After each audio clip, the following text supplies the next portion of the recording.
Welcome again. I hope you have been able to go and make yourself comfortable.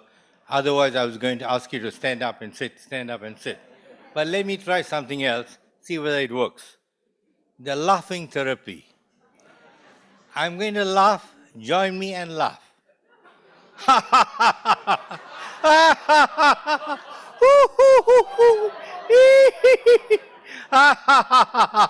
Aren't you laughing?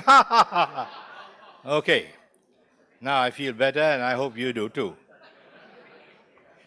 The topic is reforms, immediate reforms. So I'm going to start with the first reform on the first day of the new government. Not to have all these honorific titles and to address so many people, but just to say, Saudara, Saudari sekalian, you're most welcome. And no need to go through everything except for our foreign guests who are diplomats, excellencies. Excellencies, ladies and gentlemen, you're most welcome again, and it's impressive to see that so many of you are here, except for Gurmeet Singh, my old friend, environmental pioneer. First of all, on the most substantive side, and I mean it seriously, please congratulate ourselves.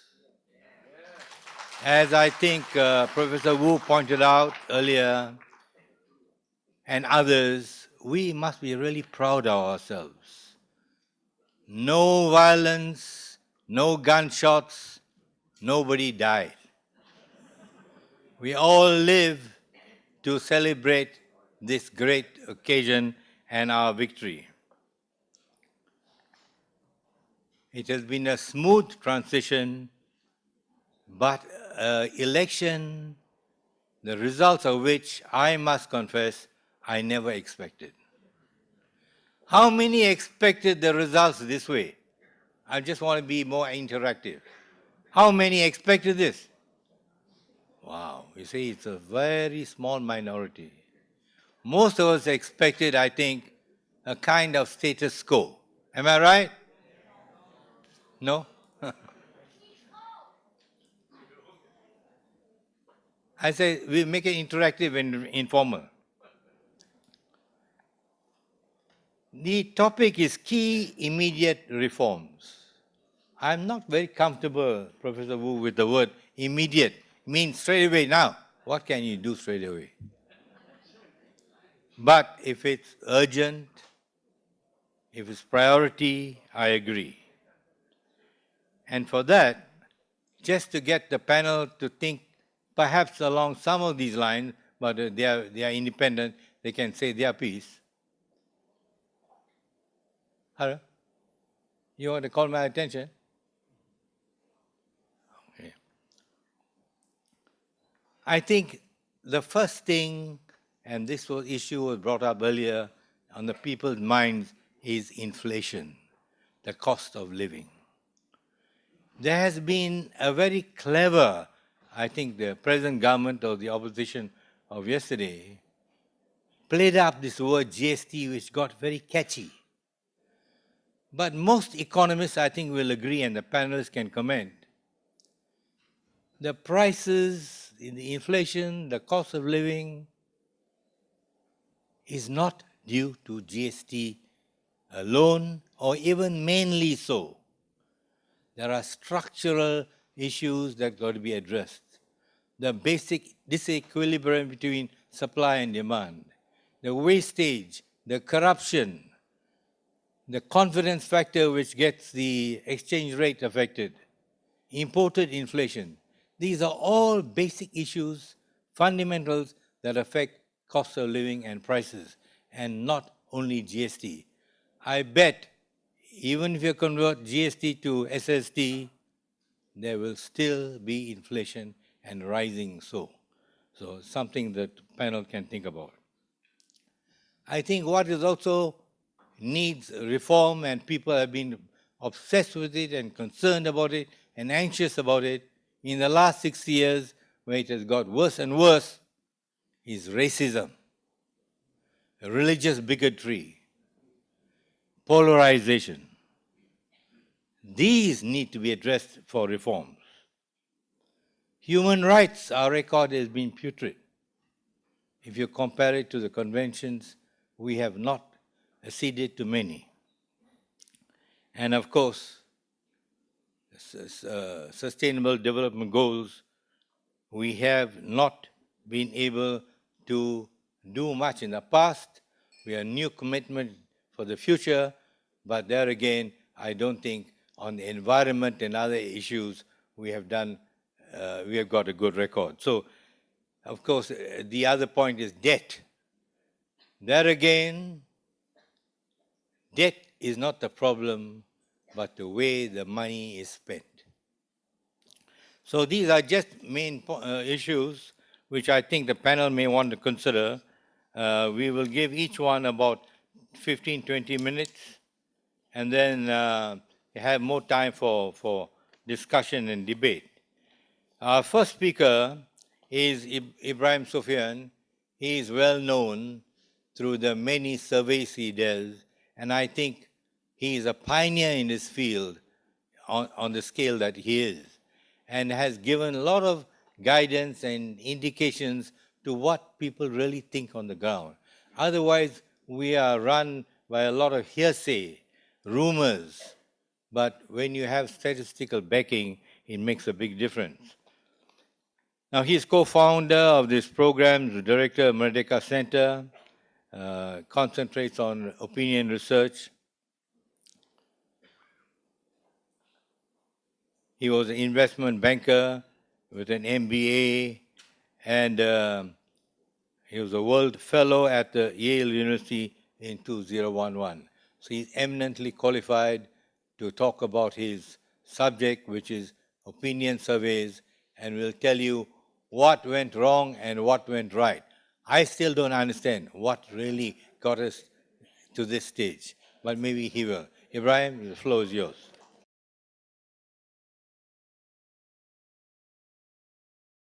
Thank you, Tan Sri, and thank you everyone for making the time this afternoon to be with all of us. I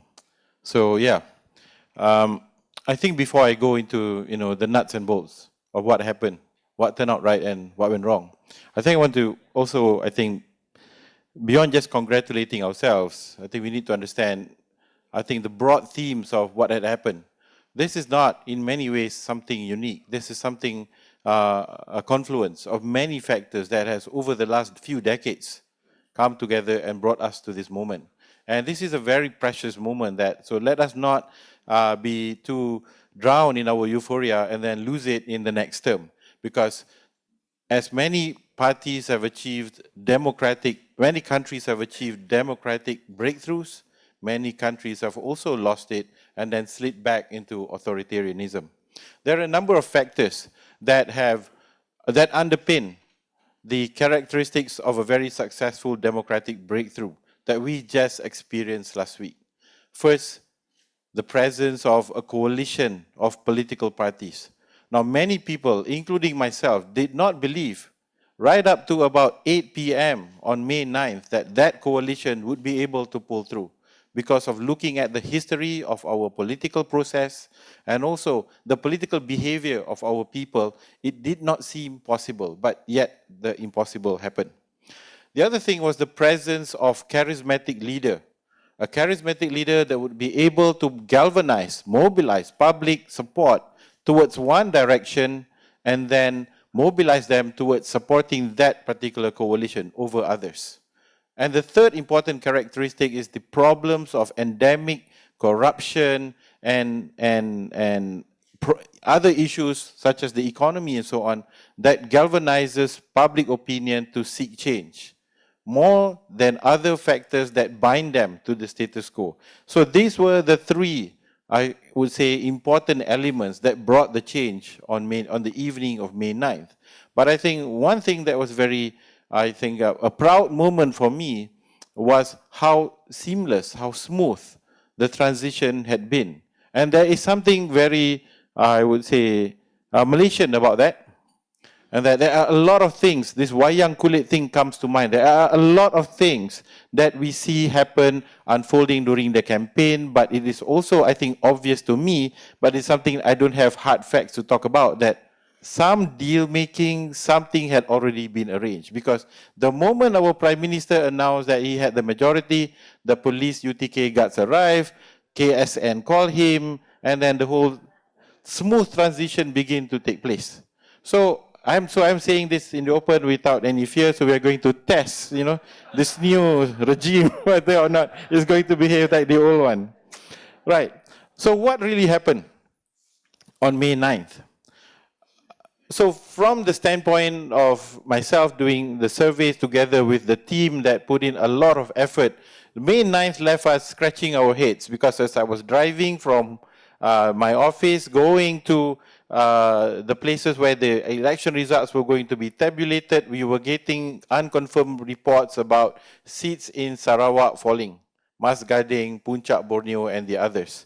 And so I was talking to my colleague Sengkiat that, is this right? Is this something that we've always heard before, that our opposition friends are telling they are winning this and that, and then eventually the rural boxes come in, and then the tide seems to be going the other way. But it didn't turn out. There's a night war on, more and more seats, and my dear friend Dr. Mazli, whom I know and support very much, when I heard that he had won Simpang Renggam, from his friends, I called the other opponents, I called my friends in UMNO, find out what happened in Simpang Renggam. Said, we lost Simpang Renggam. So that this is something going on, because basically it meant the election model we were used has gone bust, and that we have to maybe cari makan cara lain. But all in all, it's a mistake that, mistake that we were glad to see happen, because even though we didn't see it, it means a birth of a new country, and I hope that we can maintain this. So what really happened?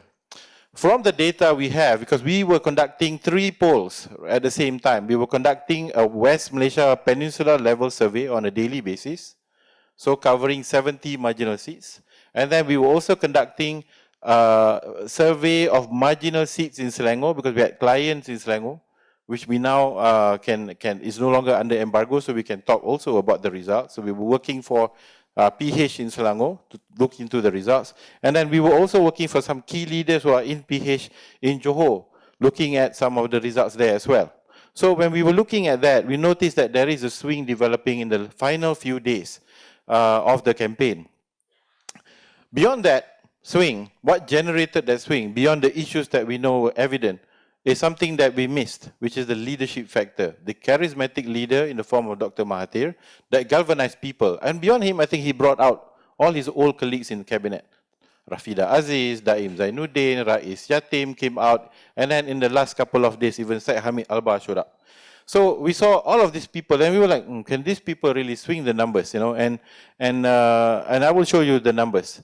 And the erosion of the support is so severe that we can see, I mean, if you look at your newspaper from last Sunday and look at, say, Putrajaya, and Putrajaya is an important constituency because it's quite pure.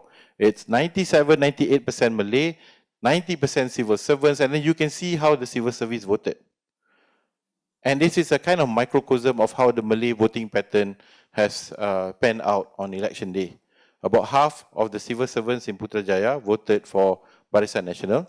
About 37% voted for PH, and 15% gave their votes to PAS. So in this context, the emergence of PAS as the third contender potentially took away some support from either PH or from BN. So it depends on how we see it, and we will try to uncover more. The other thing we found, and this is one of the unfortunate situations that affected Wan Saiful, is that in some places there were local patterns that didn't conform with the national pattern that we were expecting. In Kedah, for example, we expected to see PH perform well because Dr. Mahathir, Mukris Mahathir is contesting there, and we thought the brand name would be able to mobilize support against Barisan Nasional there. But yet, PAS performed quite admirably in those states. And when we were visiting those places, we met campaigners on both sides, and both of them said that we are having some trouble with PAS. PAS is quite strong. PAS has presence. We visited Pendang. They didn't bump into Wan Saiful there because he was busy. But we noticed that PAS campaigners were in the field. So, so we were all wondering whether or not this will actually translate to votes. And then it did. So these are some of those things that we didn't foresee. The strength of the ground campaign, but I think more than that is the local networks and that build trust between the party and the voters there. So in places where PAS had strong presence, strong leaders, they captured the plurality of the vote. They captured the most numbers of the vote. And then we have Sabah and Sarawak. In Sabah, we expected the shift to happen. In Sarawak, we did not. So if you could go back to our website and see our last survey that was put up, we only budgeted 3 seats for PH on Sarawak, when in reality, I think 12 went to PH on that day. So what really happened? So this is our survey. We were doing this on a daily basis, 70 parliamentary seats considered most marginal. And we can see that in the last week of the campaign, the Malay voters who said they were going to vote for Barisan, the number dwindled. But at the same time, the number of people who refused to respond increased. So this number, this black line, the increase. So we were perplexed. Okay, what does it mean? Are they, as they approach election day, they don't want to share what their choices were? Or does this mean that they were not going to support Barisan? We don't know. But we do know that you can see here the PAS numbers went up. The PH Malay numbers went down and then stabilized at that level towards the end. So that's one of the issues. So we made the wrong call, and we thought when we put it in our model, we overcompensated BN strength. And it overcompensated BN strength in the north and in the Malay belt. We underestimated the strength of PAS. So that resulted in our outcome for election on May 8th, that we said that PAS likely will not have many seats because we felt that they weren't going to pull through in those places. Whereas in reality, Malay votes in the East Coast went to PAS. Malay votes in the West Coast to a large extent, maybe about 33% went to PH, and then huge swing, nearly 90% of non-Malay votes went to PH in the others, in nearly all of the states. So this is the resultant early analysis of the results based on ethnic background. I hate to look at it from an ethnic perspective per se, but this is the early numbers that we have. Later on, as we get more information, then we can see how the urban and rural votes, how the different streams, the age groups voted in this particular election, but we don't have those data yet. So this is national numbers at West Malaysia. Sorry, doesn't include Sabah and Sarawak. The national numbers that try to conform to the popular votes. So we can see that, nationally PH is perhaps around 25 to 30, I think closer to 28% on average. It's very high in Selangor, close to 50%, a lot lower in Perak, about 30%, 31% in Johor, which resulted in the swing there. The other thing we didn't anticipate was also the surge in non-Malay voter support towards Barisan. The Chinese vote is about 95%, 96%, and about 73% amongst the ethnic Indian voters swung to PH on election day. Right, this was our estimate. This is an estimate of what happened. So we had budgeted, or we put in the model, and we thought that the swing did indeed happen, but it would terminate here. But what really happened was the swing went further than that. There are some seats which buck the trend. Seats like Bagan Datuk, for example, where Zahid Hamidi is contesting. He's a deputy prime minister at that time. He has strong networks on the ground. He managed to hold out. But there were other seats that were not able to pull through.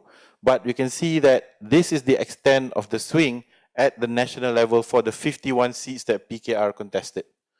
If you look at Selangor, where we did the work more detailed in the state, we found that we had expected we had thought that they would come up to here, that they would win up to about 19 seats. As it turns out, they won 21 seats, but the margins were very narrow in Selangor, and they pulled through because of the Malay votes. And these were the state seats where PKR eventually won all of the seats.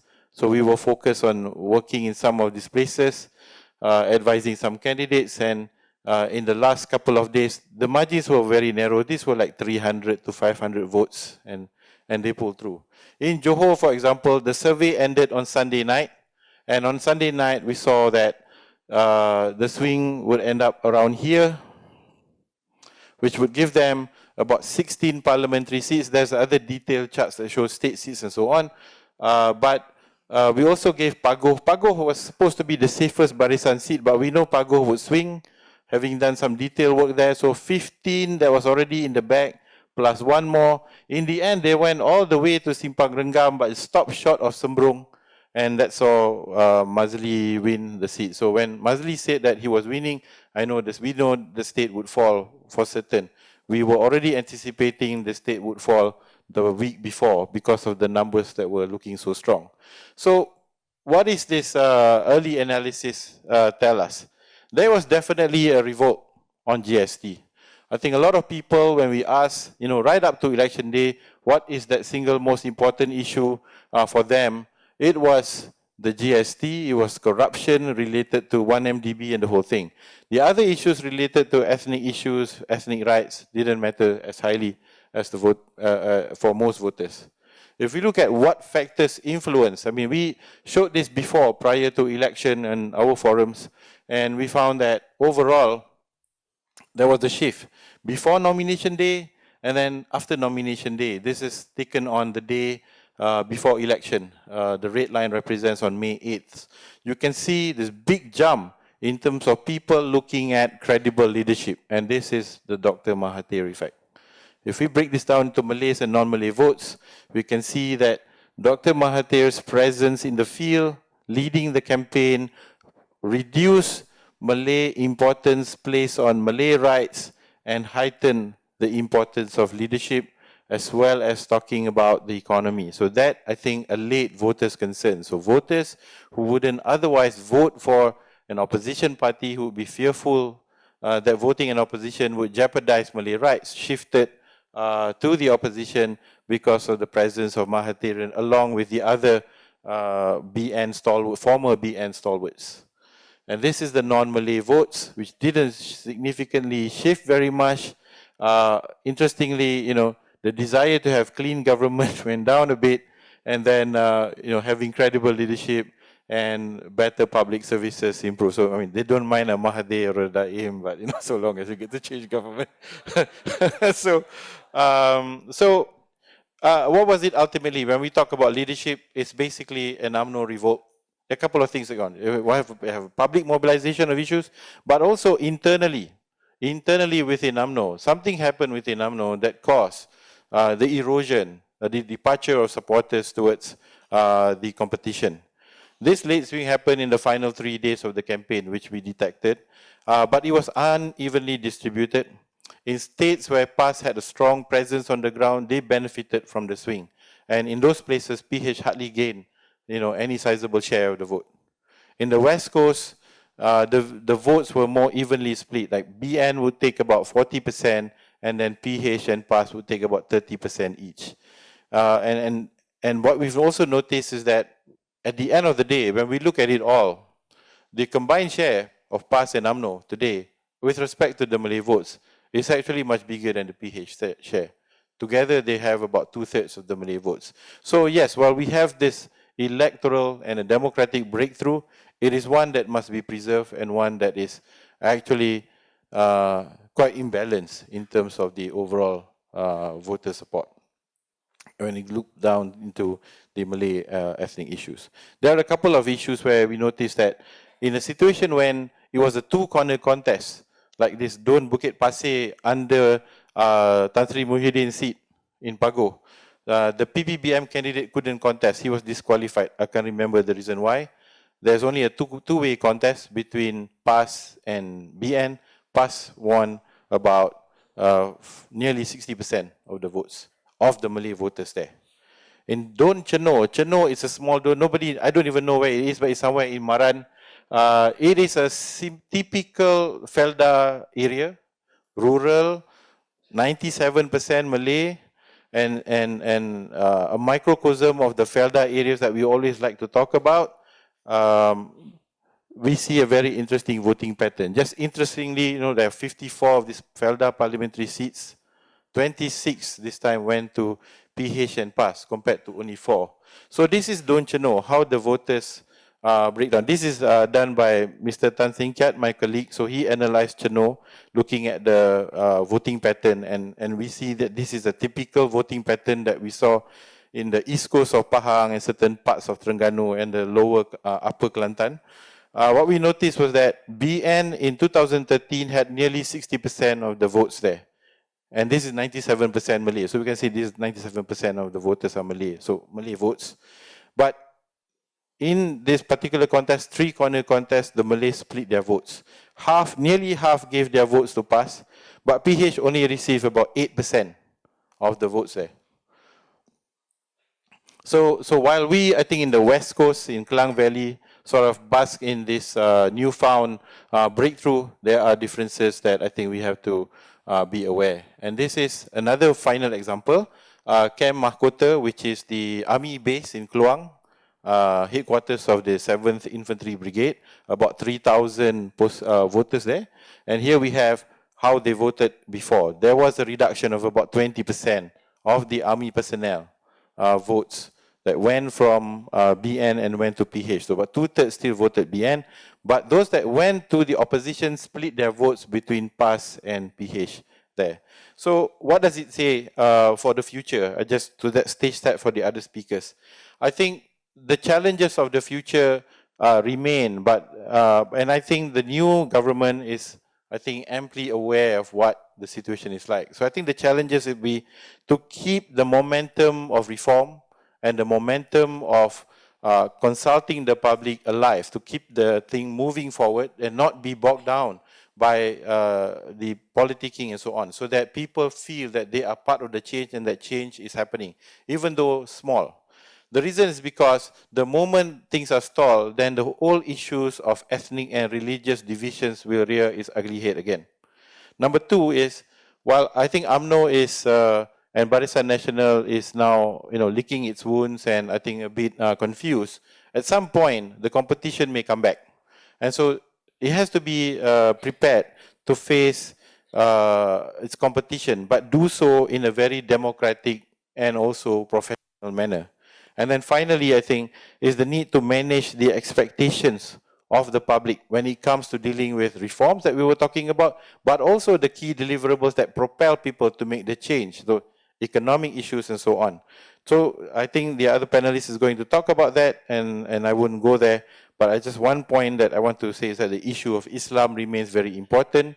So while reform is being taken into task, I think we hope that the new government will not leave that aside, because one of the glaring omissions in the campaign was the lack of a senior religious figure in the PH side, aside from Mr. Nick Omar, the son of the late Nick Aziz. So there is a need to fill in that particular niche so that the communications and also the connection with the Malay ground can be maintained and then improved. Thank you.